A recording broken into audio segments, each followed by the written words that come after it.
Encore une autre journée à lire avec vous. Alors, suite à ma dernière lecture, j'ai eu vraiment des belles observations par rapport à moi-même.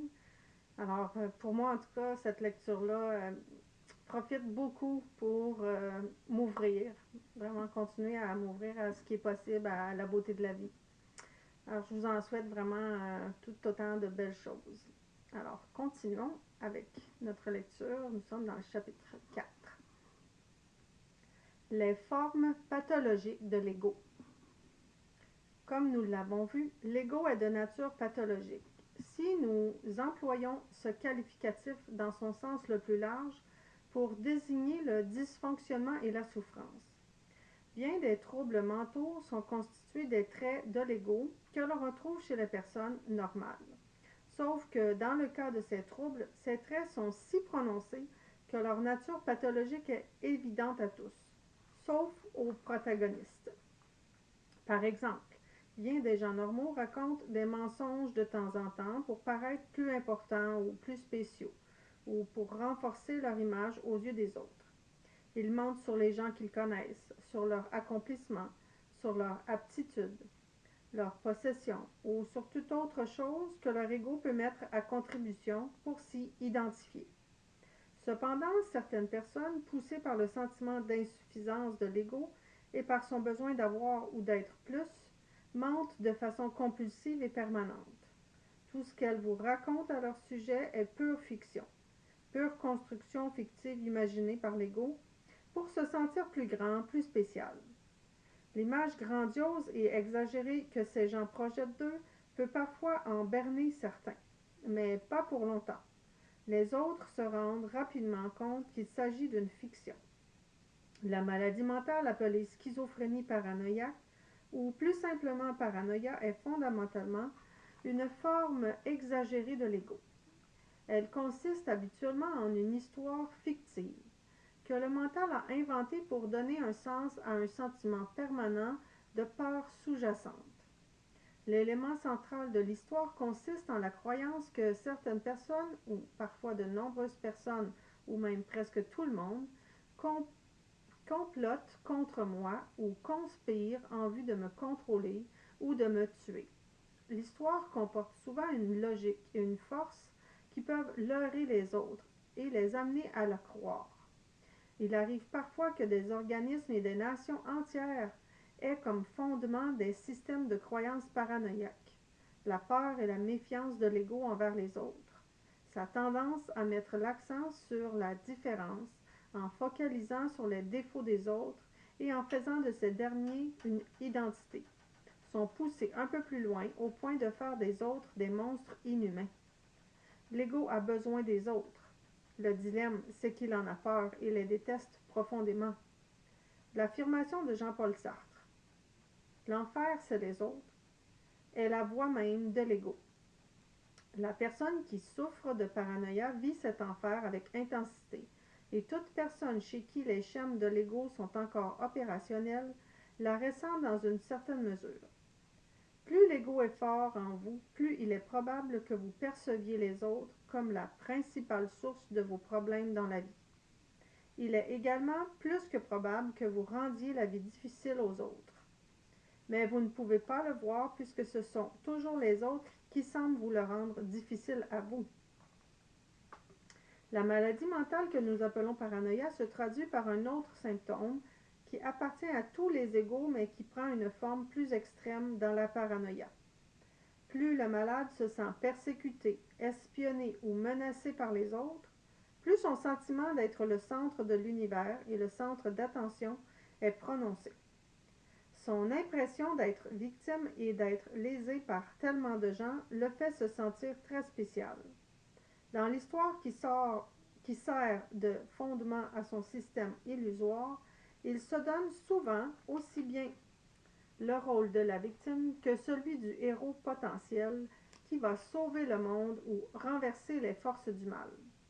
L'ego collectif de tribus, nations ou confessions religieuses comprend aussi fréquemment un fort élément paranoïaque. C'est nous contre les autres, c'est démoniaque. Ceci est la cause de bien des souffrances humaines. l'Inquisition en Europe qui fit persécuter et brûler des hérétiques et des sorcières, les relations entre nations qui s'envenimèrent et conduisirent aux Première et Deuxième Guerres mondiales, le communisme, la guerre froide, le macartisme aux États-Unis dans les années 50, les violents conflits au Moyen-Orient, sont tous des épisodes douloureux d'une histoire humaine dominée par une paranoïa collective extrême. Plus les individus, groupes ou nations sont inconscients, plus la pathologie de l'ego prendra la forme de violence physique. La violence est une façon primitive mais encore fort répandue que l'ego emploie pour essayer de s'affirmer, de se donner raison et de donner tort aux autres. Chez les gens très inconscients, les querelles peuvent facilement conduire à la violence physique. Qu'est-ce qu'une querelle? C'est deux personnes ou plus exprimant des opinions qui diffèrent. Ces personnes sont si identifiées à leurs pensées respectives que celles-ci se transforment en positions mentales auxquelles on attribue un sentiment d'identité. Autrement dit, l'identité et la pensée fusionnent. Une fois que ceci s'est produit et quand je défends mes opinions, pensées, je me sens et j'agis comme si je défendais mon propre moi. Inconsciemment, je me sens et j'agis comme si je me battais pour survivre, ce qui fait que mes émotions reflètent cette croyance inconsciente. Mes émotions s'enflamment. Je suis contrarié, en colère, sur la défensive ou agressif. Il faut que je gagne à tout prix, sinon je suis détruit. Et c'est ça l'illusion. L'ego ne sait pas que le mental et les positions mentales n'ont rien à voir avec ce que vous êtes, parce que l'ego est le mental aveugle lui-même. Dans le monde zen, on dit « Ne cherchez pas la vérité, laissez seulement tomber vos opinions ». Qu'est-ce que cela signifie? Cela veut dire laisser tomber l'identification au mental et laisser émerger de lui-même celui qui est au-delà du mental. Le travail avec et sans ego. La plupart des gens connaissent des moments où ils sont libérés de l'ego. Ceux qui sont exceptionnellement doués pour leur travail peuvent être partiellement ou totalement libérés de leur ego pendant qu'ils exécutent leur travail. Ce dernier est devenu une pratique spirituelle, mais ils ne le savent pas. La plupart de ces gens sont présents quand ils font leur travail et retombent dans une relative inconscience quand ils retournent à leur vie privée. Ceci veut dire que la présence est là seulement dans un domaine de leur vie. J'ai rencontré des instituteurs, des artistes, des infirmières, des médecins, des scientifiques, des assistantes sociales, des serveurs, des coiffeuses, des chefs d'entreprise et des vendeuses qui exécutent leur travail de façon admirable, sans se faire valoir personnellement et toujours en faisant ce que le moment présent exige d'eux. Ils font un avec leur activité. Ils font un avec l'instant présent. Ils font un avec les gens ou les tâches dont ils s'occupent. De telles personnes ont sur les autres une influence qui dépasse de loin la fonction qu'elles occupent. Elles suscitent une réduction de l'ego chez tous ceux qui entrent en contact avec elles. Même les gens dotés d'un ego énorme se mettent à relaxer, à baisser leur garde et à cesser de jouer des rôles. Il n'est donc pas surprenant que ces personnes réussissent extraordinairement bien dans leur profession. Tous ceux qui ne font qu'un avec ce qu'ils entreprennent sont en train de construire la nouvelle terre. J'ai par ailleurs rencontré beaucoup d'autres gens qui sont techniquement excellents, mais dont l'ego sabote constamment le travail. Seulement une partie de leur attention est dirigée vers leur travail, l'autre l'étant sur eux-mêmes. Leur ego exige une reconnaissance personnelle et gaspille de l'énergie à faire du ressentiment, s'il n'est pas assez reconnu, ce qui est toujours le cas. Quelqu'un est-il plus reconnu que moi? Ou alors ces gens focalisent principalement sur le profit ou le pouvoir, leur travail n'étant ainsi qu'un moyen pour atteindre une fin. Quand c'est le cas, le travail ne peut pas être de haute qualité. En effet, quand des obstacles ou des difficultés surviennent, quand les choses ne vont pas comme ils veulent, quand les autres ou les circonstances ne sont pas en leur faveur, ils réagissent immédiatement contre la situation et s'en dissocient au lieu de ne faire qu'un avec elle et de répondre aux exigences du moment présent. Comme leur moi se sent personnellement offensé ou amer, ces gens gaspillent une immense quantité d'énergie en protestation ou en colère, énergie dont ils pourraient se servir pour trouver des solutions. Qui plus est, cette énergie antagoniste crée de nouveaux obstacles, de nouvelles oppositions. Bien des gens sont aussi leur propre pire ennemi. Les gens sabotent sans le savoir leur propre travail quand ils taisent de l'information ou s'empêchent d'aider les autres, ou bien quand ils minent le travail des autres de peur que ces derniers ne soient plus louangés et ne deviennent meilleurs que leur moi. La coopération est quelque chose d'étranger à l'ego, sauf quand il y a un motif secondaire. L'ego ne sait pas que plus vous incluez les autres, plus les choses coulent et deviennent faciles pour vous. Quand vous n'aidez pas ou peu les autres ou que vous dressez des obstacles sur leur route, l'univers vous accorde peu ou pas d'aide, sous forme de gens et de circonstances, parce que vous étiez coupé du tout. Le sentiment inconscient de l'ego de pas assez fait réagir la personne au succès d'une autre comme si ce succès avait soustrait quelque chose à son moi. L'ego ne sait pas que ce sentiment de dépit réduit vos propres chances de succès. Pour attirer le succès à vous, vous devez l'accueillir chaque fois qu'il est là. L'ego pendant une maladie. Une maladie peut soit renforcer l'ego, soit l'affaiblir. Si vous vous plaignez, si vous vous apitoyez sur votre sort ou si vous détestez être malade, votre ego se renforce. Ce renforcement se produit aussi quand vous faites de la maladie une partie de votre identité. Je souffre de telle et telle maladie. Comme ça, nous savons qui vous êtes. D'un autre côté, certaines personnes qui ont habituellement un gros ego deviennent soudainement très gentilles, aimables et agréables quand elles sont malades. Elles peuvent avoir des intuitions qu'elles n'ont jamais eues en temps normal. Elles peuvent aussi avoir accès à leur savoir et contentement intérieur et s'exprimer avec sagesse. Puis quand elles vont mieux et que leurs énergies reviennent, l'ego revient aussi. Quand vous êtes malade, votre niveau énergétique est très bas, probablement parce que l'intelligence de l'organisme prend le dessus et se sert de l'énergie pour guérir le corps. C'est ce qui fait qu'il n'en reste pas assez pour l'ego, pour les pensées et les émotions. L'ego consomme des quantités faramineuses d'énergie. Dans certains cas, cependant, il réquisitionne le peu d'énergie qui reste et le met à son service. Il va sans dire que les gens chez qui l'ego est renforcé pendant une maladie prennent beaucoup plus de temps à se remettre. Certains ne se remettent jamais, la maladie devenant ainsi chronique et partie prenante permanente de leur faux sens de moi. L'ego collectif. À quel point vous est-il difficile de vivre avec vous-même? Une des façons qu'a l'ego d'essayer d'échapper à l'insatisfaction personnelle, c'est d'élargir et de renforcer le sentiment de soi en s'identifiant à un groupe. Par exemple, une nation, un parti politique, une entreprise, une institution, une secte, un groupe, une équipe de football, etc. Dans certains cas, l'ego de la personne semble s'être complètement dissous, surtout lorsque la personne consacre sa vie au bien de la collectivité sans exiger rétribution, reconnaissance ni édification personnelle. Quel soulagement d'être enfin libéré du fardeau qu'est le moi personnel.